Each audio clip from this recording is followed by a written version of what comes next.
In light of the Trump administration's new national security strategy, how should the U.S. counteract soft power efforts from foreign adversaries like the Chinese Communist Party?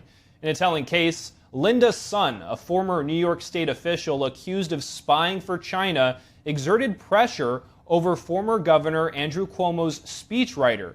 She quashed any mention of the religious minority group, the Muslim Uyghurs, and that's according to her messages revealed at the trial. Joining me now to discuss is Taylor Hathorn, fellow at the Independent Women's Forum. Taylor, thank you so much for joining us here. Happy to be here. Now, I want to ask you about this specific case with Linda Sun. What does it tell us about the CCP's influence in the U.S.?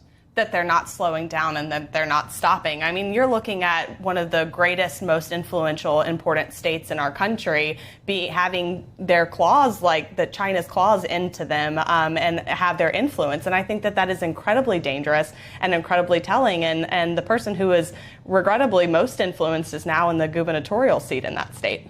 That's right. And so we have the CCP placing emphasis on silencing any discussion over in the U.S. of religious or human rights abuses. What does that tell us about the CCP's priorities? I mean, I think you can even look at this from a bigger picture. The fact that China still sits on the United Nations Security Council, that they are deemed a good purveyor of human rights in the world when they are literally enslaving Uyghur Muslims is crazy to me, that we still look at that in the UN and think that that's not problematic. And so I think you can tell a lot about China's priorities. China wants to be number one. They will do anything that they can to make sure that anyone who is a threat to them being number one is taken care of.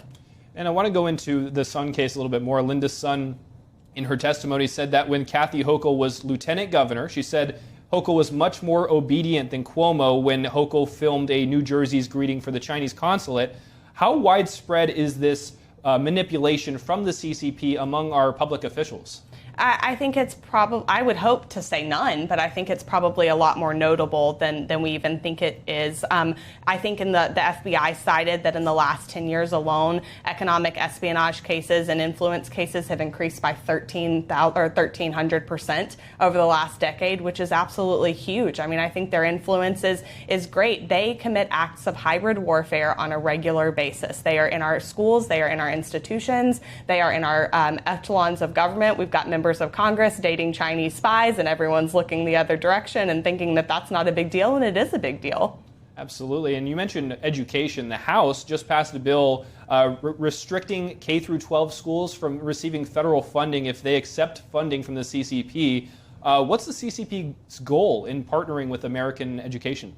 One of the main areas of my research focus is really on this concept of hybrid warfare, and I think it's something that we don't talk about a lot. I think that when people think about warfare with an adversary, we think about ballistic missiles, we think about WMDs, but really China is playing the long game here. They know that if they can influence our future generations' leaders, if they can influence our school curriculums in America, if they can influence how we do business in the United States, then they're going to win in the long run. And it's really good for me to see that the national security strategy really shows that the United States is waking up to the risks that China poses on the United States. I mean, they might not be someone that we're exchanging Hellfire missiles with, but they are someone that we need to be really watching and paying attention to what they're doing in the long run. And their influence in our schools, primarily with the Confucius Institutes that used to exist in a lot of universities around America, there's some very long lingering effects of that through our education system. Well, can you describe what it's like to be in one of these Confucius Institutes? And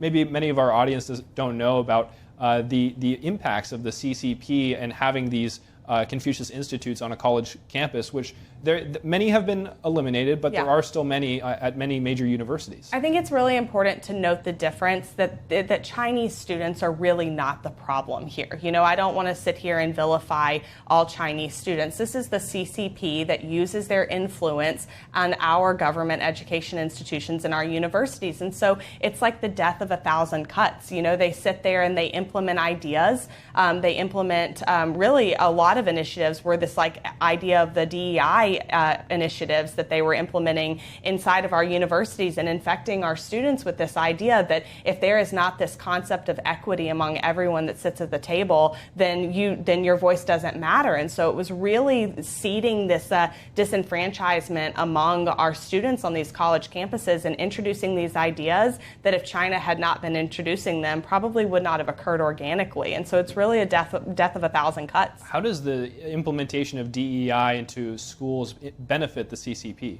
Well, I think any time that you create a rift in a nation is a good thing for an adversary. And so I think that China, Russia, Venezuela, Iran, any of our adversaries who want to be in the driver's seat that we are currently sitting in as the United States, they're looking at this and saying, what bothers American citizens more? Is it, the enslavement of Uyghur Muslims, or is it identity politics? And I think that they're smart. They're good at what they do. They're not stupid. They're not sitting back and throwing darts at a board and seeing what sticks. This is a very strategic, long game approach. This is a very Eastern approach to war and an Eastern mindset with approach to how you really break down an enemy. And so they are really looking at the long game here and going, how can we create rifts in a society that will cause people to argue and fight, that they are so focused on identity politics that they're not looking at what we're doing with shipping and supply chain in the South China Seas. They're not really looking at the threat with Taiwan, with semiconductors and any of the chips that they manufacture. American citizens aren't looking at that when they're so focused on these granular things that really don't matter in the long run. Mm-hmm. And then one final thing, we had the package we played earlier about the Trump administration's national security strategy, particularly mentioning the conflict over Taiwan.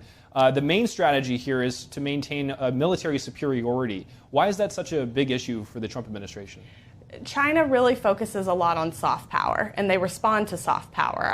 So you've even seen that China has said with Trump in office, they're not going to try anything because they're smart. They're willing to wait 4 years, 8 years, 100 years to see how we react. And so really building up our military power in the long run to make sure that China understands that we're not letting our foot off the gas. Over the last 4 years, China has been able to grow into the world's largest naval fleet. Now, are they using their qualifications as naval fleet differently than what we do? 100%. They're using fishing vessels and a whole myriad of different kind of vessels that we wouldn't consider part of our United States naval fleet. But they have grown into the world's largest navy over the last couple of years because we stopped growing. We stopped pushing. We stopped innovating in the same way. We lost sight of what we really needed to be focused on. And if we start paying attention to China once they are outpacing us, we're in deep trouble. And right now, we still have leverage. We still have the greatest military in the world. We have the greatest military members in the world. And I'm not willing to sacrifice that. Let's just keep pushing for countering that soft power. Taylor Hathorn, thank you so much. Thank you.